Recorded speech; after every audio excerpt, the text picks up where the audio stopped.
여호수아 22장 10절에서 12절 말씀, 가정에서 예배 드리시는 분들도 성경 찾으시고요.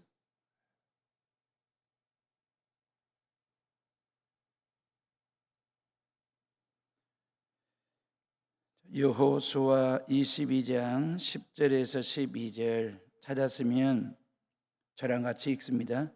르우벤 자손과 갓 자손과 므낫세 반 지파가 가나안 땅 요단 언덕가에 이르자 거기서 요단가에 제단을 쌓았는데 보기에 큰 제단이었더라. 이스라엘 자손이 들은즉 이르기를 르우벤 자손과 갓 자손과 므낫세 반 지파가 가나안 땅의 맨 앞쪽 요단 언덕가 이스라엘 자손에게 속한 쪽에 제단을 쌓았다 하는지라. 이스라엘 자손이 이를 듣자 곧 이스라엘 자손의 온 회중이 실로에 모여서 그들과 싸우러 가려 하니라. 아멘. 성경 여호수아서는 출애굽의 시대를 열었던 모세의 죽음으로 시작해서 여호수아 1장 1절에 보면 여호와의 종 모세가 죽은 후에 그랬어요. 이렇게 시작해서 여호수아 24장 마지막 장이거든요. 마지막 장 29절에 보니까 여호와의 종 눈의 아들 여호수아가 110세에 죽으며 그랬거든요. 그러니까 여호수아서는 모세의 죽음으로 죽음 이야기로 시작해서 여호수아의 죽음 이야기로 마무리 짓는 매듭을 짓는 성경이 여호수아서입니다. 그러니까 여호수아가 백성들 데리고 가나안 땅에 들어온 지 25년 차, 나이가 110살에 하나님의 부르심을 받아요. 여호수아는 가나안 시대를 새롭게 열었던 민족의 지도자입니다. 하나님의 은혜로 요단강 건너 이제 길갈 땅, 가나안의 나들목 첫 들머리 길갈 땅에 모든 남성들로 하여금 할례를 행하게 하는 거죠.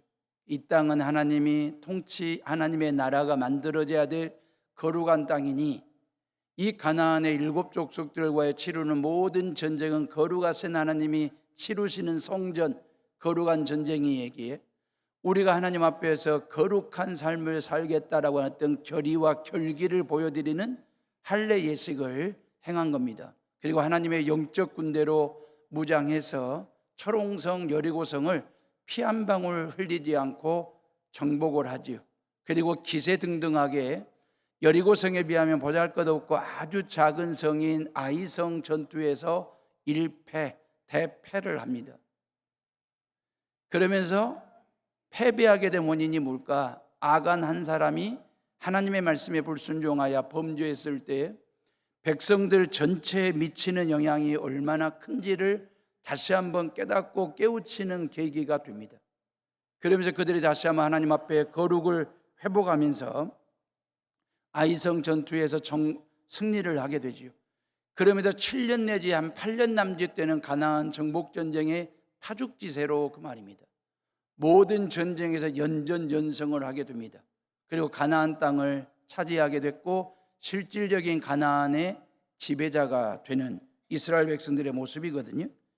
요단강을 기준으로 해서 그 말입니다. 요단강 건너면 서쪽 서편 땅이고 요단강 건너지 않으면 동쪽 동편 땅이 됩니다.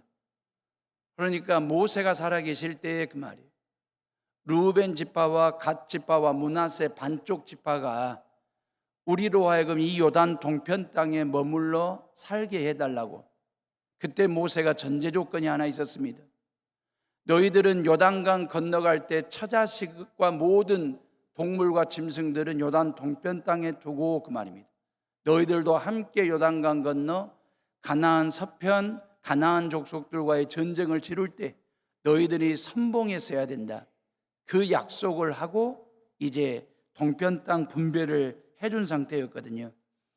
그래가지고 12지파가 똘똘 뭉쳐가지고 가나안 정복전쟁을 완성을 합니다. 승리하게 되는 상황 말입니다.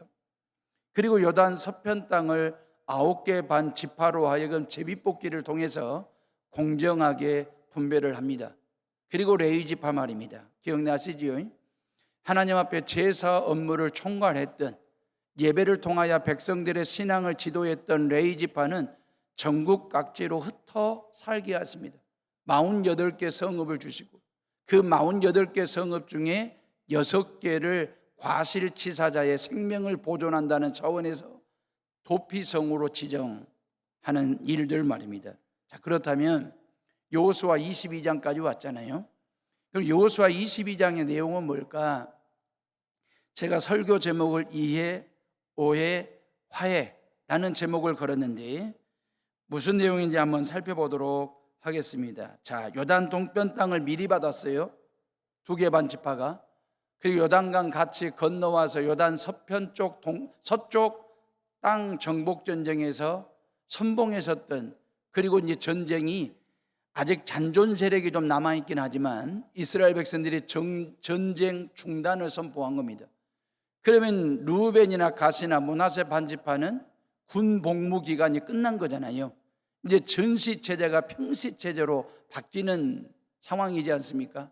그럼 전쟁이 끝났으면 이제 처자식이 기다리고 있는 동편 땅으로 돌아가야 되지 않겠냐 그 말입니다. 얼마나 기다렸던 그리웠던 처자식들이 있는 동편 땅으로 돌아가는 일 말입니다.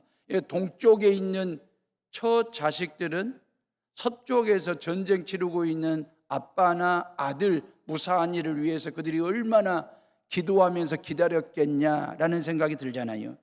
3절에 보니까 동편 사람들을 서편 사람들이 막 칭찬을 합니다. 격려합니다. 수고하고 애썼다고. 그리고 8절에 보니까 여호수아가 전리품을 말입니다. 바리바리 챙겨가지고 넉넉하게 챙겨가지고 그 동편 사람들을 편에 이렇게 선물로 해서 보냅니다. 이유가 뭘까요? 하나님이 승리하게 하신 것, 이 승리하게 하신 이 기쁨을 동쪽에 있는 처자식들과 함께 이 기쁨을 나누고 누리라고 선물로 전리품을 챙겨서 돌려보내는 그런 상황이거든요. 추석 명절에 고향 땅 부모님 찾아오는 모든 자녀들이 올 때 차 트렁크에 이것저것 바리바리 꽉 채워가지고 추석 명절 부모님 찾아오지 않습니까? 트렁크를 비우고 나면 부모님들은 또 자식들이 서울로 부산으로 광주로 돌아가는 차에 트렁크에 그 말입니다. 쌀로, 고추로, 콩으로, 깨로, 아니면 여수 땅에 여러 가지 어물 같은 걸로 꽉 채워서 또 트렁크를 채워주는 것.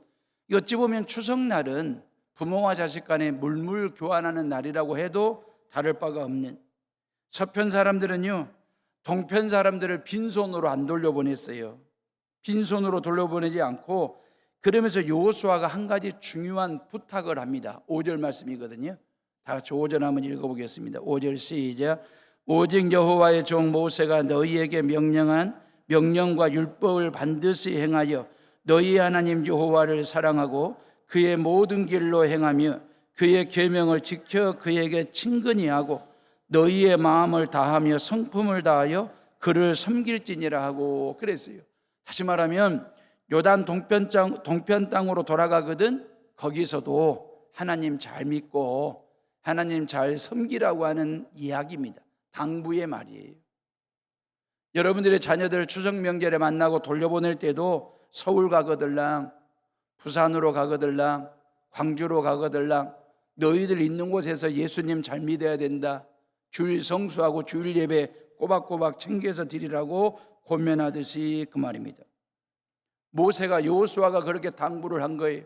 그리고 6절 말씀에 보면 여호수아가 그들에게 축복하여 보내매 그들이 자기 장막으로 갔더라 그랬어요. 백성들은 동편 사람들 칭찬과 격려를 아끼지 않고 여호수아는 축복을 빌어서 돌려보내더라. 헤어지는 모습이 얼마나 보기에 좋은지 아름다운지 그 말입니다. 금방이라도 다시 만나고자 하는 그리움이 사무친 이 석별의 정을 나누는 12지파의 모습들 말입니다. 그런데 문제가 생겼어요. 이 2개 반 지파가 동편 땅으로 돌아가는 길에 그냥 그대로 요단강 건너갔으면 됐어요. 오해 살 일이 없어요. 근데 요단강 건너가기 전에 요단강변에 큰 제단, 오늘 10절 말씀해 보니까 보시기에 큰 제단 그랬거든요. 큰 제단을 만든 거예요. 어찌 보면 이들의 생각에 이제 우리가 요단강 건너가면 서편 땅과 동쪽 사람들이 영영 나뉘어 살지도 몰라. 갈라치기 할지도 몰라. 그런 어떤 염려 말입니다. 그리고 한 분 하나님을 믿는 12지파 한 종족임에 대해서 혹여나 저 서편 사람들이 우리를 너희들은 하나님의 사람들이 아니야 라고 반대하거나 무시하거나 외면하면 어떡하지? 라고 하는 염려하지 말아도 될 염려를, 근심하지 말아도 될 근심을 미리 땡겨가지고 염려 아닌 염려, 근심하다 보니까 12지파가 한 민족이고 12지파가 하나님의 백성이다라고 하는 사실을 기념하고 증거물로 삼기 위해서 요단강변에다가요 모조품,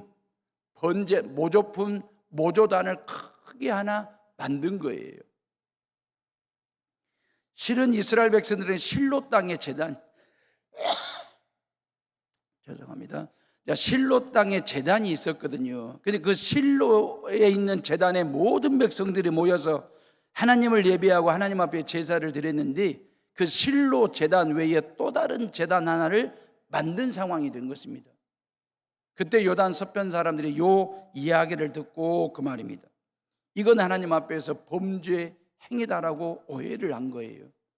다시 말하면 12지파를 갈라치기 아니면 뽀개려고 하는 어떤 저의가 있는 것처럼, 불순한 어떤 의도가 있는 것처럼 이제 오해하기 시작을 한 것입니다. 어찌 보면 동쪽에 있는 사람들의 동기는 순수했거든요. 그렇지 않습니까? 의미가 순수했고 영적이고 신앙적이었는데 방법에 아쉬움이 생겨가지고 오해를 사게 된 것입니다. 10절에 보면 보기에 큰 제단이라고 했는데 이렇게 큰 제단을 만들어 놓고 그냥 그들은 요단강을 건너가 버린 겁니다. 제단이라고 하는 것은 하나님께 제사를 지내는 단인데 이런 제단은 아무나 만드는 게 아닙니다. 아무 곳에 만드는 게 아닙니다. 이게 율법입니다. 이게 하나님의 말씀입니다. 하나님의 말씀에 의하면 제단은 아무나 만들면 안 돼요. 아무 곳에나 만들면 안 돼요. 근데 요단 동편 사람들이 자기들이 마음대로 자기들이 원하는 장소에 제단을 만들어 놓은 것입니다. 그러다 보니까 이 상황이 그 말입니다. 오해 아닌 오해가 되면서 하나님께 죄를 범한 행위고 신앙 공동체를 쪼개려고 하는 의도가 있는, 불순한 의도가 있는 것처럼 오해를 사게 된 것입니다. 한 장소에서요 모든 이스라엘 백성들이 하나님을 예배해야 한다고 하는 것은 한 분 하나님의 똑같은 백성이라고 하는 동질감을 갖게 하는 아주 신앙적으로 원리가 좋은 거잖아요. 모든 백성들이 12지파가 한 장소에 모여서 한 분 하나님을 믿는다, 한 분 하나님을 예배한다 할 때 12지파 우리는 모두가 다 하나님의 백성이고 하나님의 거룩한 자녀다라고 하는 이 신앙의 동질성을, 공동체성을 이렇게 업시키는 아주 중요한 예배가 될 텐데 그 실로 제단 외에 또 다른 제단을 만들었다고 하는 것 때문에 지금 요단 서편 사람들이 오해한 거죠. 심각한 문제로 받아들이게 된 상황 말입니다. 자, 이스라엘 백성들에게는 이런 트라우마가 있지 않습니까? 20절 말씀이에요. 다 같이 20절을 읽어봅니다. 시작. 세라의 아들 아간이 온전히 바친 물건에 대하여 범죄함으로 이스라엘 온 회중에 진노가 임하지 아니하였느냐. 그의 죄악으로 멸망한 자가 그 한 사람만이 아니었느니라 그랬어요. 뭔 얘기냐면 아이성 전투에서 패를 했지 않습니까? 이유가 뭐였습니까? 아간 한 사람이 말씀에 불순종하고 하나님 앞에 범죄함으로 인하여 백성들 전체가 다 하나님의 징벌을 받은 이 강박 트라우마 말입니다. 일부가 범죄해서 전체가 하나님께 벌을 받는다라고 하는 이 논리 앞에서 이들에게는 엄청난 강박이 있었던 겁니다. 그래서 이런 범죄에 대해서 예민한 거요. 하나님이 하지 말라 한 것을 아간이 했지 않습니까? 2개 반 지파도 아간처럼 똑같이 하나님 앞에서 죄를 지었다라고 본 거죠. 그리고 이 범죄로 인하여 이스라엘 전체에 미칠 하나님의 징벌이 뭘까? 두려운 거예요. 지금 비상 상황입니다. 서편 사람들이 실로 제단에 다 모였습니다. 이 죄의 원천적인 뿌리를 뽑아내자 이 제단을 부수러 가자. 그러면서 12절 말씀이 뭐라고 합니까? 우리가 싸우러 가자라고 이야기를 합니다. 이스라엘 자손이 이를 듣자 곧 이스라엘 자손의 온 회중이 실로에 모여서 그들과 싸우러 가려 하니라 그랬어요. 이건 동족상잔의 비극이죠. 내전이지 않습니까?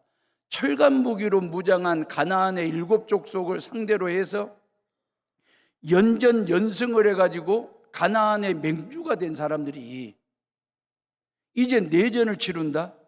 동족 간에 피를 흘리는 전쟁을 치루어야만 될 위기 상황만이면 비상 상황이죠. 얼마나 황당하고 황망한 일입니까? 우리는 알지 않습니까? 이 상황이 얼마나 비참하고 비극적일 건지는. 왜 우리도 동족상잔의 비극을 경험하고 있고 70여 년 전에 벌써 73년 동안 우리는 저 휴전선을 경계로 해서 민족 간의 동족 간의 총뿌리를 겨누고 있는 상황을 우리는 지금도 이 아픔과 상처를 가지고 살아가는 한반도이기 때문에 요단의 동편과 서편 사람들이 내전을 한다, 동족 간에 싸움을 한다라고 하는 거 얼마나 비참하고 비극적인 일인지는 우리는 알지 않습니까? 이건 막아야 되지 않겠습니까? 이 원인이 뭔지 알아야 되지 않겠습니까? 왜 서편 사람들이 오해를 했을까? 왜 서편 사람들이 오해하지 않도록 동편 사람들이 이해를 구하지를 아니했을까? 라고 하는 이 논리를 우리가 알아야 되지 않겠냐라고 하는 것입니다. 이 가나안 땅이 어떤 땅인데요? 하나님의 약속하신 땅이지 않습니까? 젖과 꿀이 흐르는 땅이지 않습니까? 먼 훗날 이 땅에서 다윗 왕이 태어날 땅이지 않습니까? 그 이후에 하나님의 아들 되신 예수 그리스도가 메시아로 태어날 땅이 이 가나안 땅이지 않습니까? 이 가나안 땅에서 12지파가 싸운다? 내전이 일어난다? 이건 하나님 앞에 이런 불충이 어디가 있어요?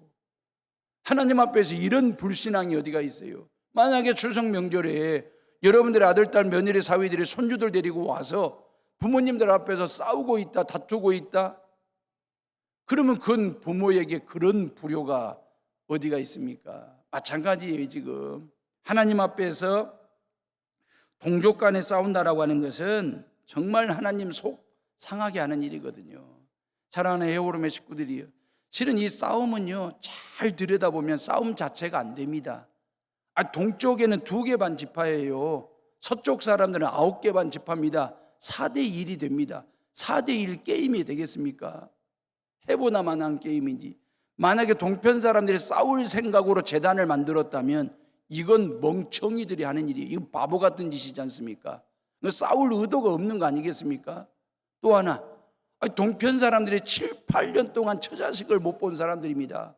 한시라도 빨리 요단강 건너 아내를 보고 와이프를 보고 처자식들을 보는 게 소원이지 않겠습니까? 근데 그 일을 미뤄두고 그 일을 잠깐 내려놓고 제단을 쌓을 정도였다고 한다면 그 뭔가가 있지 않겠습니까? 요단 서편 사람들을 이해시킬 만한, 오해가 아닌 이해시킬 만한 어떤 논리가, 목적이 있지 않았겠느냐라고 하는 거거든요. 근데 어찌됐든 제단을 세운 사람들은 오해 살리를 했고 그 상황을 들은 사람들은 오해를 하게 된 것이니까 실은 오해만 풀리면 싸울 일이 없는 건데, 이 지점에서 제가 아쉬웠던 건 뭐냐면 12지파가 석별의 정을 나누잖아요.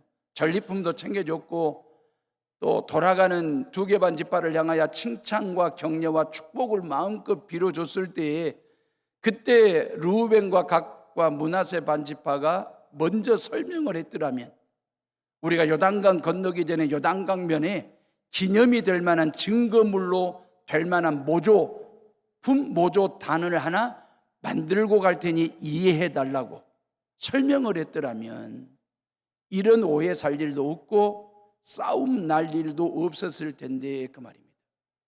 왜 오해가 생기는지는, 왜 이해가 안 되는지는 분명한 원인들이 다 있구나라고 하는 걸 알 수 있습니다.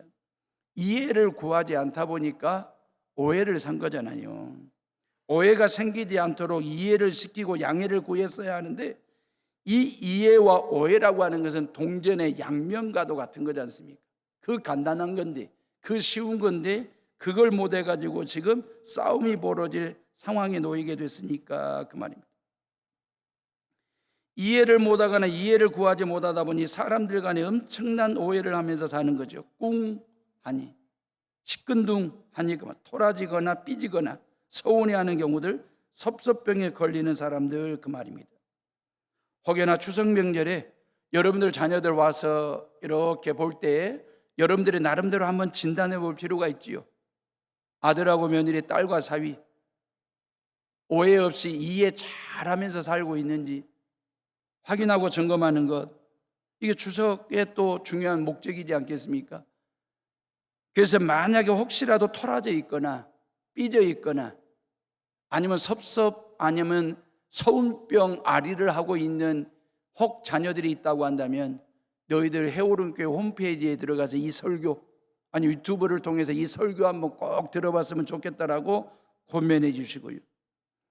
이스라엘의 동편 사람들과 서편 사람들이 어떻게 오해를 풀고 서로 간에 이해를 통해서 화해를 했는지를 이제 살펴볼 텐데, 보세요. 요단 서편 사람들이 싸우러 가자고 할 때 그 말입니다. 지도자 여호수아가 지혜롭게 대처를 합니다. 뭐라고 하냐면 우리 진상 파악을 해보자.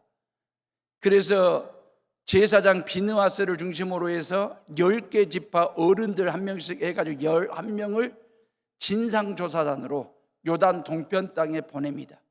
요단 동편 땅에 진상조사단이 왔어요. 그러니까 요단 동편 땅 길르앗 땅에서 먼저 책망부터 합니다. 왜 책망부터 했을까요? 오해를 하고 있으니까. 이해를 했으면 책망할 일이 없죠. 이해가 안 되니까 책망하는 것이고, 오해를 하기 때문에 책망부터 먼저 하는 것이죠. 물론 기선을 제압한다라고 하는 그런 차원에서도 책망부터 했겠지만 아주 호되게 책망하거든요. 16절 말씀이에요. 이리 되어 있어요.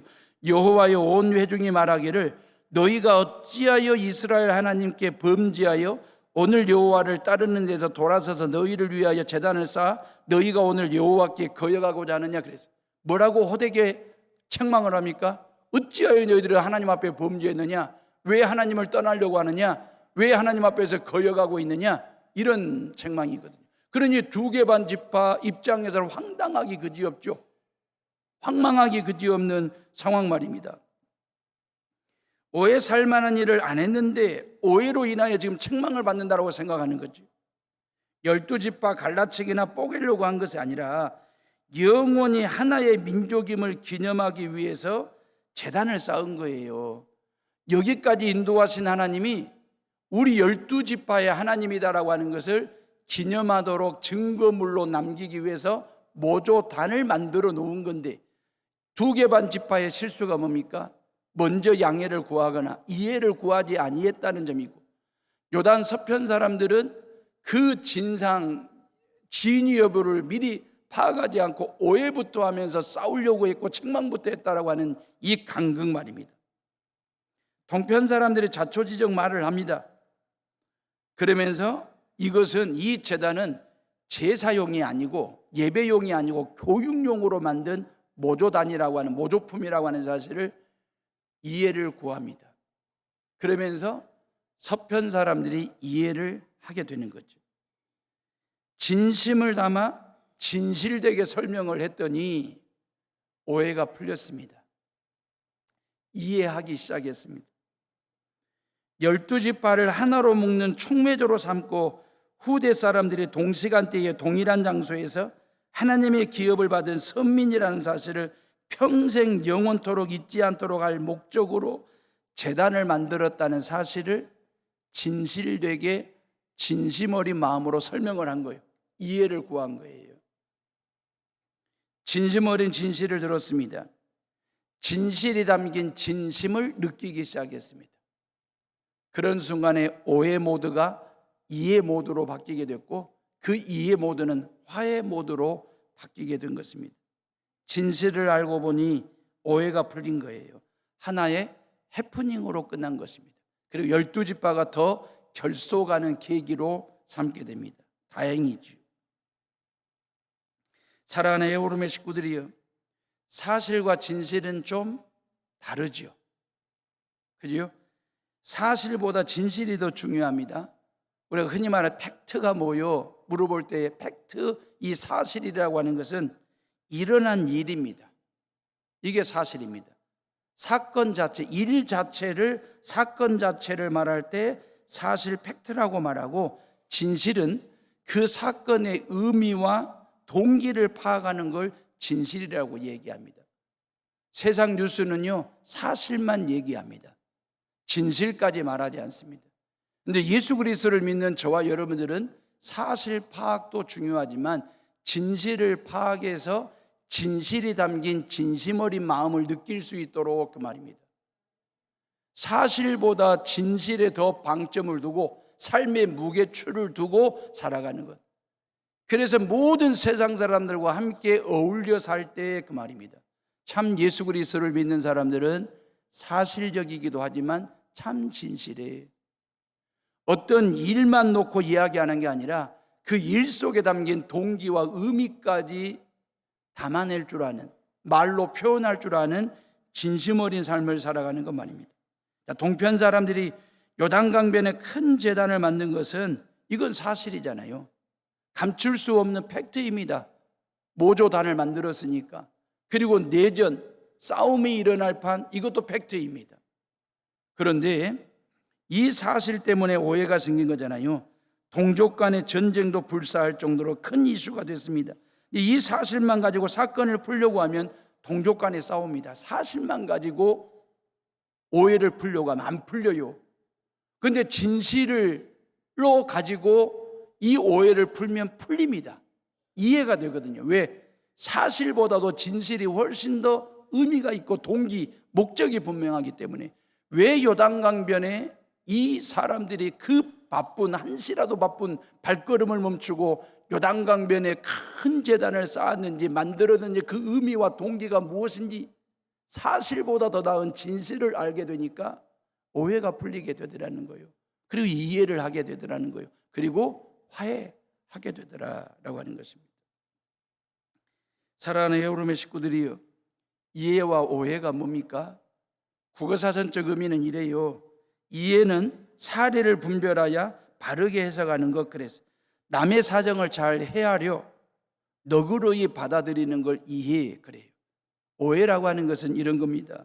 남의 말을 그릇되게 해석하거나 뜻을 잘못 아는 걸 오해라고 얘기합니다. 그러니까 이해와 오해의 그 중심에는 뭐가 있냐면 헤아림의 원리가 있는 거예요. 남의 마음과 생각과 말을 잘 헤아리면 이해가 되는 거고요. 남의 말과 마음과 생각을 잘못 헤아리면 오해가 생기게 되어 있는 것이거든요. 이와 오, 한 글자 차이가 이렇게 사람을 멀리 떨어지게 할 수도 있고 싸우게 할 수도 있는 것이구나. 이 한자 차이가 그 말입니다. 그 차이에 뭐가 있느냐? 헤아림이 있습니다. 남을 잘 헤아릴 줄 아는 그 마음과 넉넉함, 너그러움 말입니다. 실은 목사인 저도 아니면 여러분들 예수 그리스도를 믿은 지 오랜 세월 됐지만 실은 이해하기가 쉽던가요? 이해보다 훨씬 쉬운 게 오해하기가 쉽지요. 오해는 금방 합니다. 아주 쉽습니다. 오해하기는. 근데 이해하려고 하는 것은 정말 부단한 노력이 필요하거든요. 근데 이게 인격으로 안 될 때가 있어요. 목사라고 하는 직분만 가지고 안 될 때가 있습니다. 이해가. 자꾸 오해하려고 하지. 그럴 때 그 말입니다. 성령 하나님의 도우심을 구하세요. 그때그때 순간순간마다 성령 하나님 도와주십시오. 저 사람의 말을 내가 이해 잘하도록, 저 사람의 행동을 오해하지 말고 이해할 수 있도록 성령 하나님 저를 좀 도와주세요. 도와달라고. 성령 하나님 절대 오해하지 않게 하더라, 오해하지 않도록 막아달라고 그 말입니다. 살아온 연륜과 인격으로 되는 게 아니더라고. 이해와 오해가 말입니다. 그때그때마다 순간순간 찰나마다 하나님 이 일에 대해서, 요 사건에 대해서 하나님 잘 이해할 수 있도록 도와주시고 절대 오해하지 않도록 막아달라고 성령 하나님의 도우심을 구하고 또 구하는 것 말입니다. 성령께서 시키시는 대로 순박하게 상대방의 마음을 헤아리고 따라가면 이해가 되는 것이거든요. 그런데 퍽이나 복잡하게 생각하니 꼬이는 겁니다. 사실만 찾다 보면 진실을 놓쳐버릴 때가 있어요. 그러면 오해하는 거죠. 이번 추석 명절도 고향 찾아온 애들을 이해하시라고요. 설령 오해 살만한 일을 했어도 부모님들이 잘 이해하십시오. 성령 하나님의 도우심을 구해서 오해는 막아주시고 이해할 수 있도록 길을 터달라고 그 말입니다. 오해라는 게 참 묘한 심보가 있는 겁니다. 이거 오해가 참 묘한 심보가 있어요. 다시 말하면 설명하기는 귀찮아. 이미 오해가 되어버렸어요. 오해가 됐는데 이걸 풀어야 되겠는데 설명하기는 귀찮고 그냥 내버려 두다니 억울한 것이 오해예요. 그래서 막 머리를 쥐어뜯어. 그냥 내버려 두려고 하니까 억울해. 그냥 잠자리가 막 끙끙 앓아. 이게 오해가 가져다주는 아주 못된 심보입니다. 그래서 성령 하나님의 도우심이 필요한 거예요. 성령 하나님을 통해서 이해하고 오해하지 않도록 해달라고. 그러면 이해하면 나도 행복해지고요, 그 사람도 행복해집니다. 화해가 이루어지게 되는 것이거든요. 이해를 못하면 화해가 안 되고요, 오해를 해도 화해가 안 되는 것입니다. 어찌 보면 제가 이 설교를 준비하면서 실은 일상생활 속에서 한 번씩 오해를 해보는 것도, 오해 살짓을 아니면 오해해보는 것도 어떤 삶에 또 나름 묘미가 있을 때도 있습니다. 왜? 오해한 일로 인하여 삶의 어떤 텐션을 좀 올리는 일이 될 수도 있고, 이 오해한 일을 통해서 나를 돌아보는 계기가 되기 때문에 어찌 보면 긍정적인 차원에서 이해만 하는 것도 좋지만 오해 아닌 오해를 통해서 서로 간의 관계를 좀 더 돈독히 할 수 있는 긍정적인 차원에서의 오해 말입니다. 그런다고 볼 때 이해와 오해와 화해는 3종 선물 세트와도 같은 것입니다. 우리의 삶 가운데 말입니다. 하나님과 예수님과 성령님, 이 세 분은 저와 여러분들에게 주어진 3종 선물 세트와 같은 삼위일체의 하나님이시거든요. 하나님은 절대 우리를 오해하지 않습니다. 하나님은 우리를 이해하시는 분이십니다. 우리가 죄인임에도 불구하고, 우리가 하나님 앞에서 지은 죄가 많음에도 불구하고 하나님은 철저하게 우리를 이해하시려고, 그리고 우리로 하여금 우리를 오해하지 아니하시는 그 하나님 말입니다. 우리가 좀 신앙생활을 좀 느슨하게 하더라도, 주일 성수하는 일을 좀 빼먹더라도, 주일 예배에 좀 게을름을 거드름을 좀 피우더라도 하나님은 여전히 변함없이 우리를 이해하시고 우리를 오해하지 아니하시려고, 물론 받는 복을, 받을 복은 적지만 없을 수 있지만 내 신앙의 정도에 따라서. 근데 그 하나님은요, 저와 여러분들을 끊임없이 이해하시는 분이세요. 오해 없이 우리를 축복하시는 분, 그 말입니다.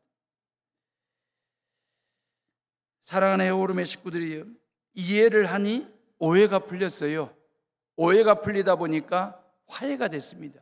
그 19절 말씀이에요. 아주 중요한 말씀이 나옵니다. 19절을 다 같이 한번 읽어봅니다. 시작. 그런데 너희의 소유주가 만일 깨끗하지 아니하거든 여호와의 성막이 있는 여호와의 소유주로 건너와 우리 중에서 소유주를 나누어 가질 것이니라. 오직 우리 하나님 여호와의 제단 외에 다른 제단을 쌓음으로 여호와를 거역하지 말며 우리에게도 거역하지 말라. 그랬어요. 뭔 얘기냐면, 너희들이 요단 동편 땅에 살다가 불편하거들랑 그 말입니다. 요단강 건너 서편 땅으로 이사 오라는 것입니다. 너희들에게 땅을 나누어 주겠다는 것입니다. 아니, 이 요단 서편 땅도 지파별로 땅 분배가 됐고, 가문별로 땅 분배가 됐고, 가정별로 이미 땅 분배가 돼가지고 다들 토지대장에 등기부 등본에 자기 이름을 쳤다고요. 땅 나눈다는 게 쉽지 않습니다. 그럼에도 불구하고 오면은 땅을 나누어 주겠다. 다시 말하면 오해가 풀리니까, 이해가 되니까 화해가 이루어지는데, 이런 형제의, 이런 동족애가 싸울 판이었는데, 내전을 치룰 판이었는데, 이제는 형제로 하나로 똘똘 뭉쳐서 나를 희생해서라도 너를 품겠다는 거예요. 나누겠다는 거예요. 언제든지 오라는 것입니다. 이제 서로가 서로를 향한 배려, 응원, 지지, 인정, 이해, 오해, 화해, 이 모든 것들이 믹서가 되면서 서로가 서로를 배려하는 입장이 됐습니다. 이걸 제가 깻잎으로 한번 풀이를 해드려 볼게요. 들어보세요. 요즘 깻잎 반찬 먹을만 하지 않습니까? 깻잎은 다이어트에 좋고 피를 맑게 해줍니다. 암 예방과 골다공증 예방에 아주 좋습니다. 면역력 강화시키고 피부 건강에 좋고요. 시력 보호에도 좋고 장을 건강하게 합니다. 이건 이제 인터넷 검색하면 나오는 깻잎의 효능입니다. 이제부터 제가 하는 얘기 들어보세요. 한 장 한 장을 깨끗하게 씻어가지고 간장이나 양념장에 이렇게 절여가지고 놔두면 1년 봄, 여름, 가을, 겨울 내내 먹을 수 있는 아주 맛있는 반찬거리가 됩니다. 밥상머리에 가족들이 머리를 맞대고 밥을 먹는데 젓가락으로 이렇게 깻잎 한 장 집는다고 집었는데 2장이 따라 올라오는 거예요. 2장이 따라 올라왔을 때 이걸 2장을 먹자니 너무 짤 것 같고 그냥 그대로 내려놓자니 어머니 눈치도 보이고 있고 이러지도 저러지도 못하는 상황들이, 좀 난감한 상황들이 깻잎 반찬을 먹을 때 일어나지 않습니까? 젓가락 가지고 꽃다리를 딱 잡았는데 이 세상에 깻잎이 석 장이 따라 올라오는 상황에서 이걸 어떻게 해야 되나 하고 난감한 상황에 아버지 젓가락이 딱 다가오는 거예요. 깻잎 한 장 띄워주려고. 아들 녀석 너무 짧까 봐. 아버지 젓가락만 오는 줄 알았더니 어머니 젓가락도 오고 형 젓가락이 오고 누나 젓가락이 오는 거예요. 이 동생 녀석 깻잎 석 장 먹으면 너무너무 짧까 봐 한 장 먹을 수 있도록 2장 띄워주겠다고 깻잎 떼기 작전에 온 식구들이 다 총동원이 되는 상황 말입니다. 이게 식구이지 않습니까?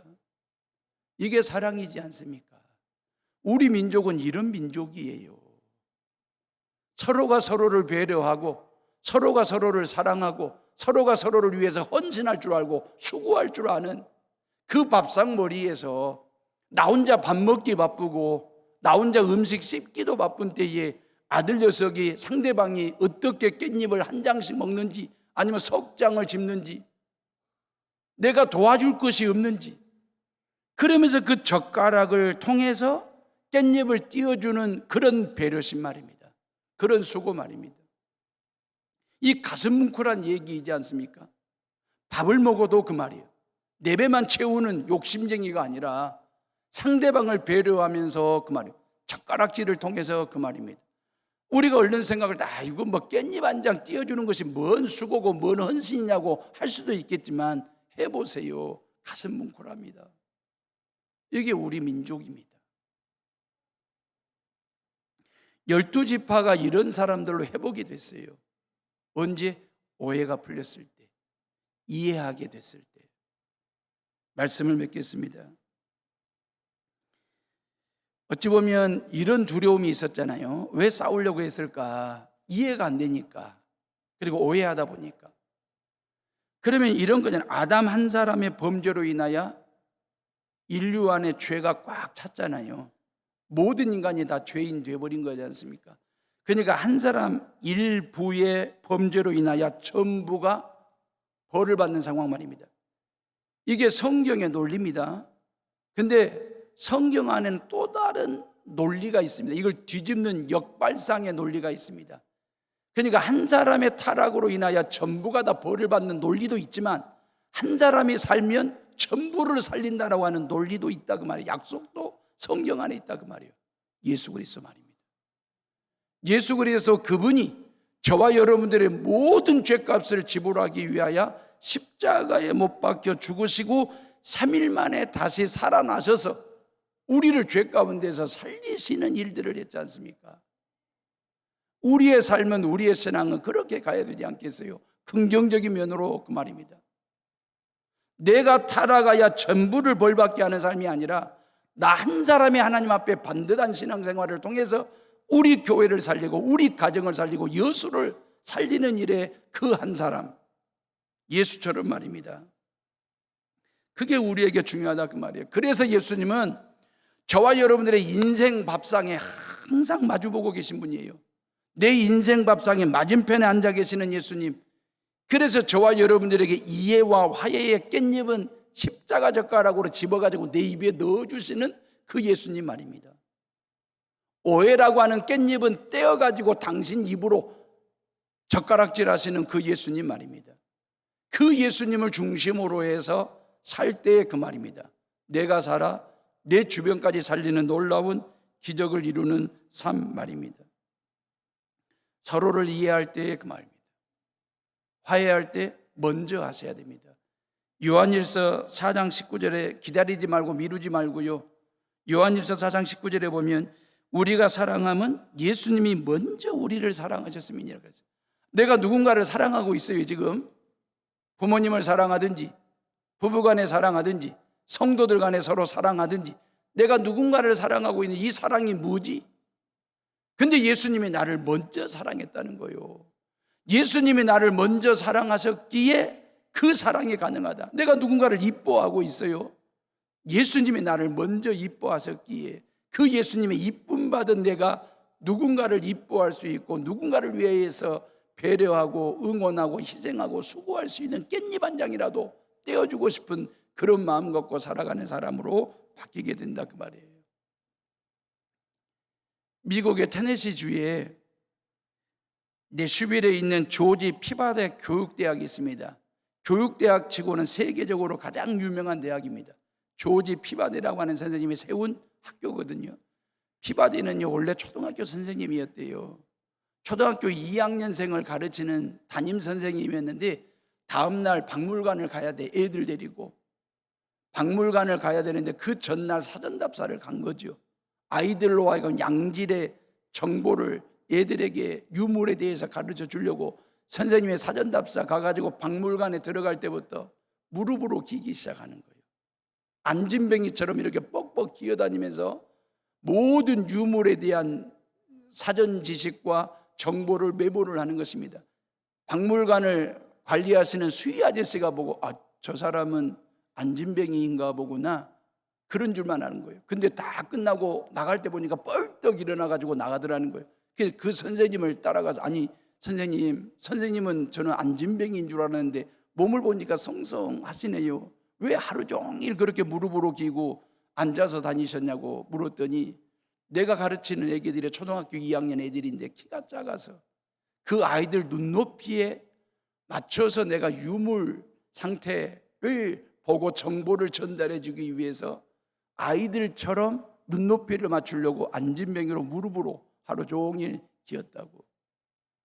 이 피바디가 세운 대학이 세계적으로 유명한 대학이 됐습니다. 요즘 선생님들 참 힘들어 하십니다. 너무너무 안타깝습니다. 애들, 자식들, 손주들 학교 보냈으면요 선생님들한테 100% 맡기세요. 선생님이 어떻게 가르치든 어떠한 티칭을 하든 때려서라도 혼내서라도 제대로만 가르쳐 주실 수만 있다면 그 선생님의 모든 것을 믿고 맡기셔야 돼요. 이 피바디 선생님처럼 말입니다. 예수님이 그러셨거든요. 예수님이 인간의 몸을 입고 우리 가운데 오셨어요. 저와 여러분들의 모든 죄를 속량하시려고 인간의 몸을 입고 인간이 되신 분, 그 예수님 말입니다. 그 예수님의 사랑으로 저와 여러분들이 그 말입니다. 예수님은 우리에게 오셔서 모든 걸 이해하십니다. 예수님은 우리의 모든 걸 다 오해하지 아니하십니다. 그리고 하나님과 죄인된 우리를 화해시키려고 예수님 당신이 화목 제물이 되셨습니다. 십자가 위에서 핏값을 지불하셨습니다. 그 십자가의 핏값이 보혈이 되었습니다. 그리고 우리의 죄 문제가 해결이 되었습니다. 그리고 하나님과 나 사이에 화해가 이루어졌습니다.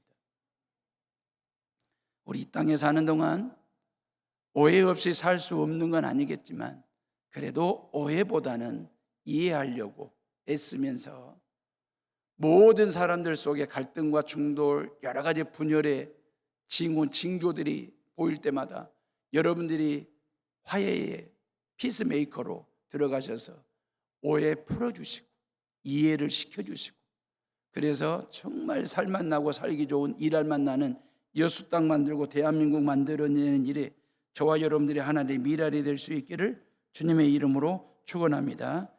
기도하겠습니다.